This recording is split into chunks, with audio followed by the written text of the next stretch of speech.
লিখি দিম এতিয়া তোমাক সাৰ্ভিসিং ফি আছে অনলি সাৰ্ভিসিং ফি আছে এই বেয়া হলে 500 দাম এই পাঁচটো দাম পৰিব বেলেগ মেকানিক চাৰ্জ আমি 1 টকা নলওঁ যদি আইসি বেয়া হৈছে আইসি 100 টকা দিলে হ'ল আৰু যিকোনো বেয়া হৈছে 100 টকা দিলে হ'ল মানে কিবা যিকোনো বস্তু বেয়া হৈছে খালি বস্তু দাম দিব লাগিব সাৰ্ভিসিং ফি ঠিক আছে এয়া গাইছ আজি হেৰি বক্স এটা লৈ লৈছোঁ এইটো লৈছোঁ দাদাহঁতৰ দোকান আৰু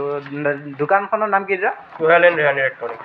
এইখন দোকানত আপোনালোকে আহিলেও আহিব পাৰিব আৰু ইয়াত লৈছোঁ ৰেটটো কম আছে বাৰু মই এটা লৈছোঁ চব ভিডিঅ' আছে চব বস্তুৱে আছে আৰু যি বস্তু লাগে আপোনালোকে চব পাই যাব চব আছে EMI CMI চব আছে আপোনালোকে আহি যাব ইয়াত ফিজ চিজ চব আছে দেই গেছ জিলা পৰিষদৰ ওচৰত